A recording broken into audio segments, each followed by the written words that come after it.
You think action is the solution to procrastination, and that is the reason that you continue to procrastinate. That is the reason that the business that you've had in your mind, you haven't started, that body that you've imagined and wanted for years hasn't come to fruition, right? You haven't stuck with your diet.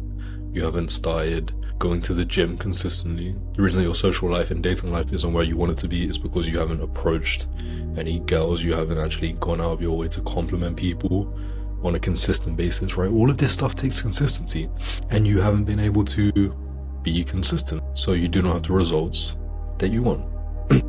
And you think action will solve that. You think, I just need to approach more girls. I just need to sit down and do the work, and it will all sort itself out.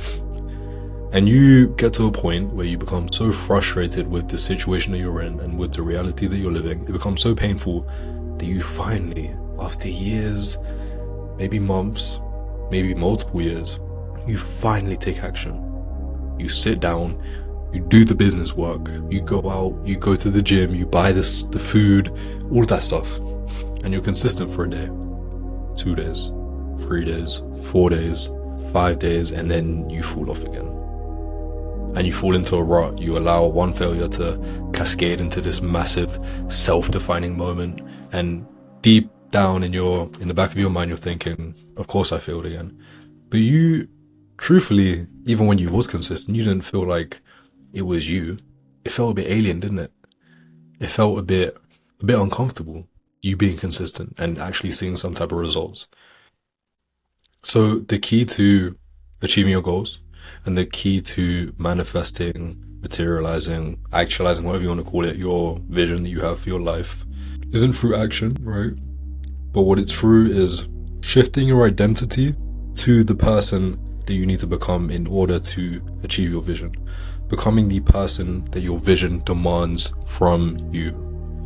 That's the only way that you're going to be able to do it. So if you wish to be in shape, right? I'm talking you bench 120 kilograms, you run a sub 20 5K, and you overall, like, you look fucking aesthetic, right? And that before you have sex, when you take off your top, women literally are drooling over you.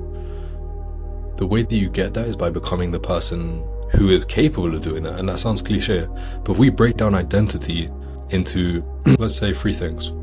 First is our self-image, our internal beliefs, our inner directed beliefs. Second is our outer directed beliefs, so our world view and our paradigm. And then third is emotional state, our dominant emotional state. What emotion do we feel when we're just by ourselves, when we're just relaxed? There's no music around. There's no people around. What emotion do you feel? Because it is that emotion which is the way that you look at the world. I remember before, when I used to go outside, I live in London, and it's pretty much always rainy outside. And I used to think, when it's raining, it's going to be a bad day. It's raining, so now I'm just in a bad mood. I'm angry, I'm sad, I'm frustrated. But while I was having a bad day, somebody in a similar position to me financially and physically and whatnot, maybe even a neighbor, right, was having an incredible day. They loved it. They were getting wet, yeah, and what? They don't really care. But the emotional state that I felt, the emotional home that I had, the identity that I would always come back to, right? That was then projected onto the world. The rain wasn't causing that, but I used the rain as an excuse to feel it, to reinforce that identity. Because as humans, we crave comfort and we crave familiarity. And we will even put ourselves in worse positions just to feel familiar. Because if we've lived up until this point, even if we're unhappy, we still made it here. We're still alive. Back in the day, you'd be lucky to be alive after being birthed. You'd be lucky. Most people died by disease, by whatever, by famine. But if we have made it this far, then why not stick with what we know, even if we are a little unhappy? That's how your brain thinks. Subconsciously, that is how you think. So what we need to do with the action that we're trying to do, with the position that we're trying to get to, we need to identify the identity that we need to hold, the inner directed beliefs, the outer directed beliefs, and the emotional state. If your goal is to make 10K a month, how will you feel? I'll probably feel quite grateful, happy, motivated, driven. I'm quite ungrateful. I judge people a lot. What beliefs you have about yourself? I struggle to work.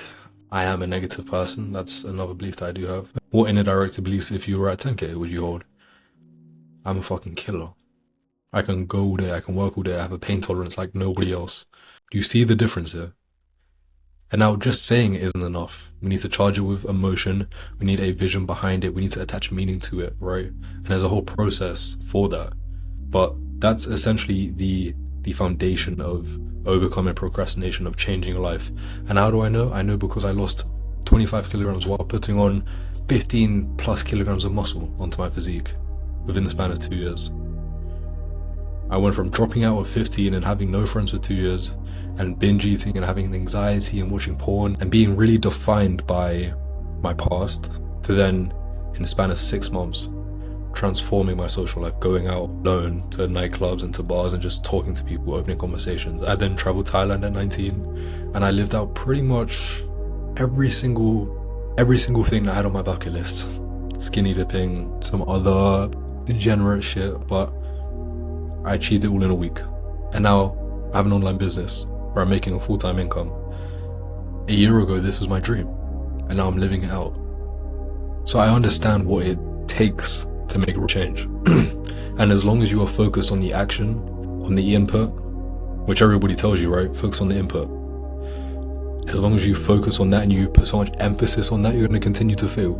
Because tomorrow you're going to try it again. And guess what? You're going to fail. And then that's going to stack another rock on this identity that you've already built up over the years about who you are, that you're lazy, you're a procrastinator. You have this self-story going on every single day, every single time that you set a new task, every time that you try to sit down to work, every time that you set a time to go to the gym, self-story plays again and again and again, and you aren't even aware of it. And that's what we call the old identity, but that's for another video. As long as you are focused on action, you will continue to procrastinate. Peace.